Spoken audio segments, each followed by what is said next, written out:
Oi pessoal, tudo bem com vocês? Eu espero que sim, comigo tá tudo bem, graças a Deus. Bom, o vídeo de hoje eu quero falar com vocês sobre 5 temas que eu separei sobre a maternidade e eu quero mostrar o meu ponto de vista em relação a esses temas. Eu quero dizer pra vocês o que eu pensava antes de ser mãe sobre esses temas e agora que eu realmente sou mãe e vivo a prática, que é totalmente diferente da teoria, assim, né? Bom, o primeiro tema que eu vou falar com vocês é a amamentação. O que eu pensava sobre a amamentação antes de ser mãe? Bom, eu pensava que era uma coisa fácil e a única coisa que eu sabia é que podia doer, porque era o que eu mais ouvia as pessoas dizerem. Nossa, quando o bebê mama, você vai pro céu e volta, dói demais, é horrível, você pega uma fraldinha e morde. Então eu achava que era uma coisa simples, só pegar a criança, pôr no peito e que talvez ia doer e talvez não. Era isso que eu pensava. Mas tirando essa parte da dificuldade, era algo que eu achava extremamente lindo, tinha muita vontade de viver essa experiência, então era isso que eu pensava antes de ser mãe. Depois que a Sofia nasceu, eu comecei. Aí que eu descobri o mundo da amamentação, porque a amamentação é um mundo cheio de informações, cheio de coisas importantes que todas as mães que amamentam e estão grávidas devem saber e conhecer. E eu não pesquisei nada disso durante a gravidez. Quando a Sofia nasceu, eu tinha medo de não conseguir, porque o meu bico ele é muito pequeno. Então eu tinha medo só disso e eu não tinha medo de mais nada. Eu só tinha medo de não conseguir amamentar pela falta do bico, sabe? Mas quando ela nasceu foi tão tranquilo, ela pegou super rápido o meu peito. Ela sugou super bem, ela inclusive fez o biquinho, mas na verdade ela não mamava o bico, ela mamava a auréola, então não fez diferença ter ou não bico. E ela pegou super bem, pegou fácil, mamou, não doeu, não senti dor, foi muito tranquilo. A Sofia mamou apenas até um mês, porém não foi porque eu tirei, eu tive um susto com ela porque ela nasceu com refluxo. E nesse um mês, né, eu já contei minha experiência da amamentação que tá num vídeo aí no canal, mas nesse um mês eu passei por grandes dificuldades com a amamentação em relação ao refluxo dela, não em relação a mim. O meu corpo se deu super bem com a amamentação, mas só que conforme o refluxo dela, eu tinha muito nervoso, muito estresse, e aí um dia eu acabei assustando com ela, achei que ela fosse morrer, porque ela engasgou muito feio, e aí meu leite secou e infelizmente não consegui amamentar mais ela. Eu busquei tomar remédio para voltar meu leite, fiz várias coisas, mas eu acho que o susto realmente foi muito grande, eu passei muito mal, e aí infelizmente meu leite secou e eu parei de amamentar. Mas tirando essa parte que aconteceu comigo, foi totalmente tranquilo. E depois que eu fui mãe, o que eu pensei em relação a isso é que é um mundo muito maior, é que a gente tem que estudar, tem que pesquisar, deixar de ouvir palpite das pessoas, porque cada um tem sua experiência, essa é a minha, e eu sei que essa experiência eu vivi com a Sofia, na gestação da Sofia. Quando eu tiver meu próximo filho, vai ser outra experiência, outra história, porque é sempre assim, gente, nada é igual. Cada vivência é única, entendeu? Então é esse meu ponto de vista. O segundo tema é dormir com os filhos, ou seja, cama compartilhada. O que eu pensava antes de ser mãe em relação a isso? Que jamais ia acontecer, que cada criança tem que ter seu berço, seu quarto, sua vida. E eu não pensava nisso de uma forma maldosa, eu só pensava assim, não, criança tem que ter a caminha dela, por uma questão boa. Eu pensava, criança tem que ter o quartinho, a caminha, os pais têm que ter a cama deles, né? Os pais que tem que ter o espaço deles também. Eu sempre pensei assim. E quando a Sofia nasceu, eu fiz muito cama compartilhada. Essa minha opinião mudou totalmente depois de ser mãe. E só que eu penso assim, a cama da criança, na minha vivência, na minha experiência, não pode ser única e exclusiva a cama dos pais. Eu acho que há dias e tempos para todas as coisas. É importante sim que a criança tenha cama, tenha o quarto, porque o pai e a mãe também precisam da privacidade, precisam da tranquilidade, do sossego deles, num ambiente só deles. Porque as crianças já nos tomam né, o dia inteiro. Então, tomar ainda isso, acho que fica um pouco mais complicado. É minha opinião, tá, gente? Eu fiz cama compartilhada com a Sofia, mas assim, quando eu realmente estava muito cansada, quando eu realmente achava necessário, mas também sempre durante o dia procurei colocar ela na caminha dela, no cantinho dela, pra ela entender que ela também tem o espaço dela e eu o meu. Quando tá doente, extremamente cama compartilhada, até porque a minha preocupação fica maior, eu vejo que a necessidade é maior. Então, a cama compartilhada aqui em casa, ela acontece quando há realmente necessidade. A Sofia já tá com 1 ano e 1 mês e a gente faz um bom tempo que não faz cama compartilhada, ela não tem pedido, não tem precisado disso. Já aconteceu algumas vezes dela despertar na madrugada e aí a gente leva ela pra cama, ela dorme e termina de dormir lá. É mais ou menos que assim, sabe? Conforme a necessidade dela, a gente atende. Senão, ela dorme na caminha dela, no quartinho dela, tá bom? Terceiro tema. Pessoal, ficou um pouco escuro porque a minha lanterna acabou a bateria. Então, ela tá quase desligando. Então, vai ficar meio que assim, meio cinza, que já tá anoitecendo. Terceiro tema é crianças e televisão. Bom, a Sofia ainda pra mim é um bebê, né? Então ela ainda não é uma criança. Quando ela realmente for uma criança e pedir para assistir, eu ainda não sei como eu vou lidar com isso. Tudo vai depender do contexto da nossa vida.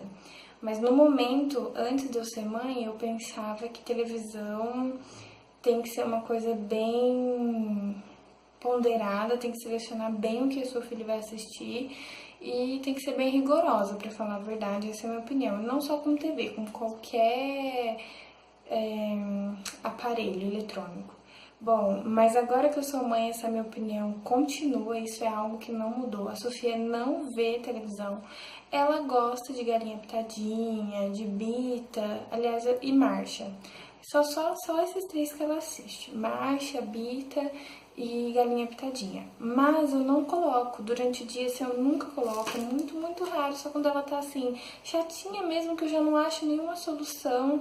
Aí eu falo, filha, você quer assistir alguma coisa? Aí ela fala, quer, daí eu coloco um pouquinho, sabe? Mas ela vê assim, coisa de nenhuma horinha e já desliga, já vai brincar.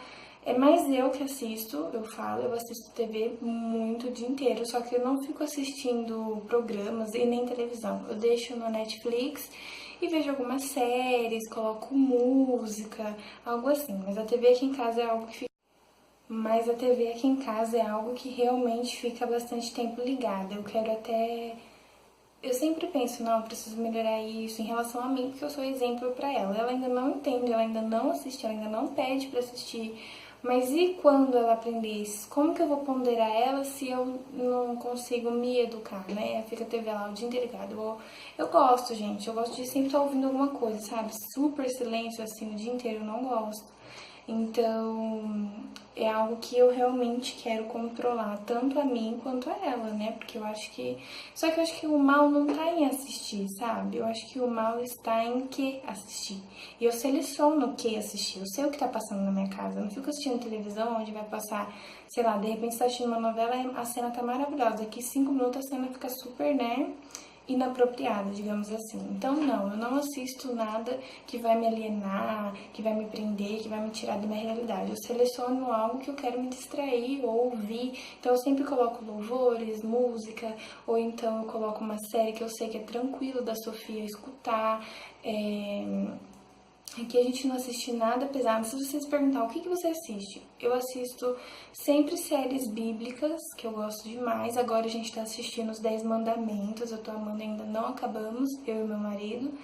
E é sempre coisas bem tranquilas, assim, sabe? Então, por isso que eu acho que não tem tanto mal, mas mesmo assim a gente tem que ponderar.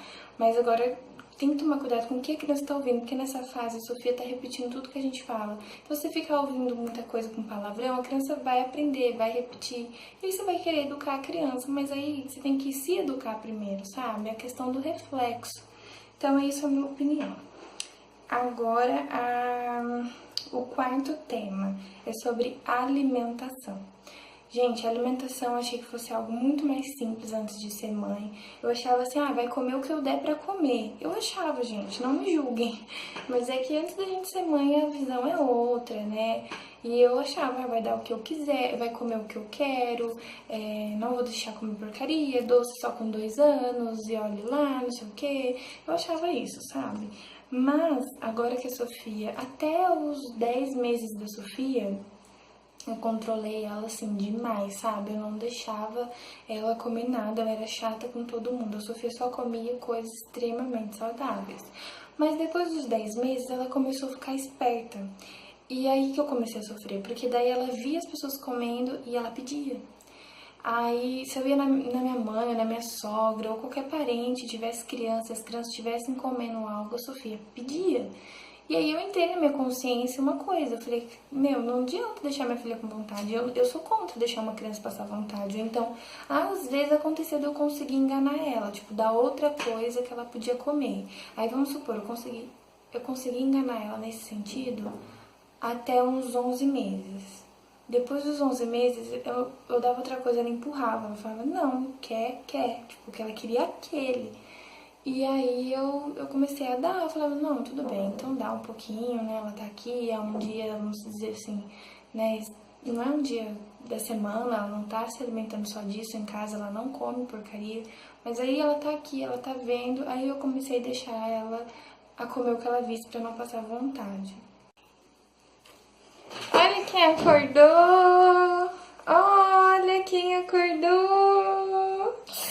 Acabei de acordar, pessoal! Então, gente, continuando, senão o vídeo vai ficar muito longo e aí eu não consigo terminar. Mas assim, o que ela experimenta, às vezes, que eu deixo, é algo tranquilo, assim, dá pra deixar passar, né? Como ela ainda só tem 1 ano, não é tudo também assim, viu, vai comer. Às vezes eu distraio, ou então eu saio de perto pra pessoa comer, né? Claro, eu tenho o controle de saber o que ela não pode, mas pra ser sincera com vocês, praticamente não anda acontecendo isso, porque ela tá comendo muito bem e ela come de praticamente quase tudo. O que eu evito, assim, muito é doce, né, açúcar, porque eu acho que daí já pesa muito. Mas de sal, assim, eu não controlo muito, não, assim. Não que eu não controle, mas assim, eu não vejo tanto problema dela provar, entendeu? Dela experimentar.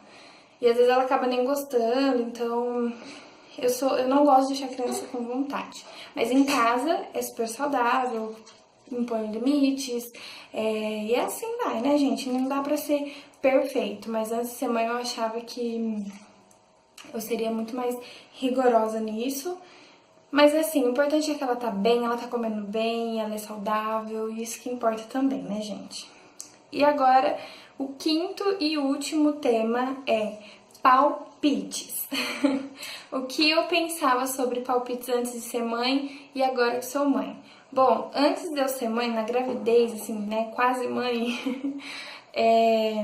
eu me magoava, sabe? Às vezes as pessoas vinham dar algum tipo de palpite eu não aceitava, às vezes eu era um pouco, digamos assim, bruta na minha resposta. Peraí, filhinha, a mãe tá gravando.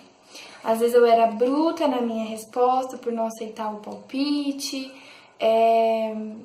e eu não gostava não, gente. Eu realmente achava que as pessoas eram intrometidas, que a filha era minha, a gravidez era minha, que ninguém tinha que se intrometer ou falar nada, nananã. Eu fui bem assim, mas eu acredito que foi muito hormonal também essa questão minha. Ninguém podia falar nada que eu tratava sempre como uma ofensa, sabe? Às vezes nem era um palpite de uma maneira ofensiva, mas eu levava de uma forma ofensiva e retribuía ofensivamente. E isso mudou depois que eu me tornei mãe, porque eu vi o quanto eu precisava também das pessoas, sabe? Às vezes é importante a gente precisar das pessoas pra gente aprender a valorizar elas. E assim que a Sofia nasceu, que começou a nascer 1000 dúvidas em mim, porque eu era mãe de primeira viagem, foi aí que me bateu. E agora eu quero os palpites, agora eu quero as opiniões. Então, varia muito a maneira, né? Como você recebe, a forma ou de quem. Então, acho que palpite a gente tem que tomar cuidado de quem ele está vindo, né? Se é uma pessoa que quer o nosso bem, então acredito que vale a pena acatar. e da maneira como ele está vindo, né? Então a gente tem que sempre avaliar dessa forma. E se você se sentir constrangida ou até ofendida, ser sincero, ó, não gostei, você acha que você está sendo um pouco ofensiva na maneira de falar.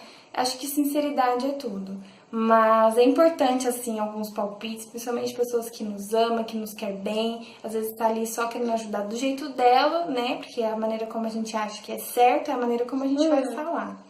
E é isso, pessoal. É isso que eu pensava antes e depois de ser mãe.